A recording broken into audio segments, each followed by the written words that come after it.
I'm sure many of you are aware by now that working in museum collections, you're never really sure what you're going to run into. Here's Johnny! When working in historic houses, you still have collections, and you might have ghosts. So sometimes paranormal investigators are called in order to investigate these situations. Although there are a few problems associated with what they bring in, a lot of these places are already public. There's the Rock Island YMCA, there's Renwick Mansion, there's Mineral Springs Hotel, to name a couple local places that at least Broadway Paranormal Society has checked out.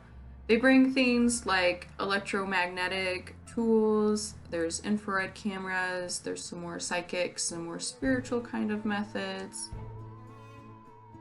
So infrared light might sound dangerous at first. Of course, we want to avoid most light with our collections, especially UV light, which can damage many things. Infrared is on the opposite side of the spectrum, so you have ultraviolet over here, right beyond violet as far as what we can see, but then on the other side of red, you have infrared. So this is actually detected by us through heat, but it is generally safe for your collections. If you've ever been in a dark room for photography, they use a lot of infrared lights. So electromagnetic sounds a little weird too. There's things like EVPs, EMFs, and spirit boxes, which is a little newer of an invention.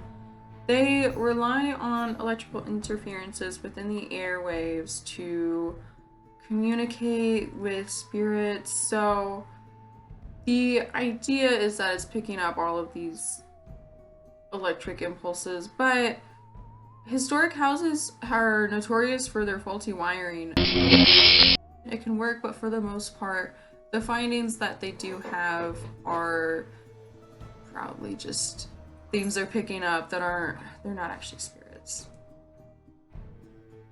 Another way to communicate with spirits is through things like dowsing rods and pendulums. I have a pendulum here.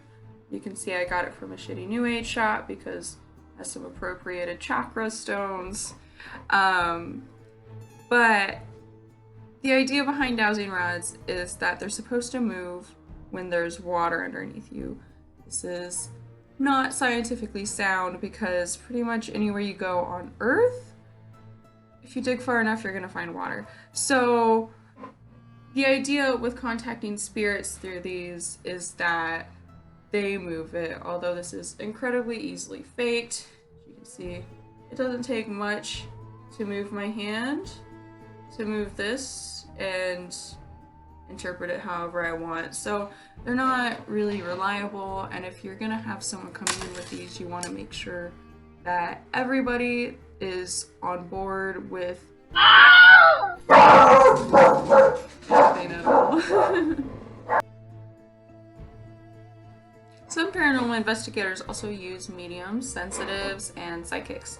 So these guys generally, as long as they're not touching anything, it's very similar to the aforementioned method of dowsing rods. You just want to make sure that everyone is on board with what's going on, because again, some of that stuff you can be a little skeptical about it.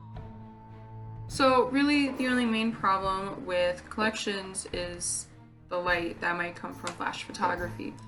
A lot of these paranormal investigators don't actually use flash photography. However, if you want to make sure that they're not using it, it would lessen some of the light damage. Although I would imagine that if you're that concerned with your collections, you would already have signs up. In conclusion, ghost investigators, alright, sure, as long as everybody, as the board, the staff, everybody that's involved is on board with what's going on, and you make sure they're not touching anything, and you make sure they're not taking flash photography, which I would hope you're already putting in place those kinds of restrictions on your collections. Everything should be okay.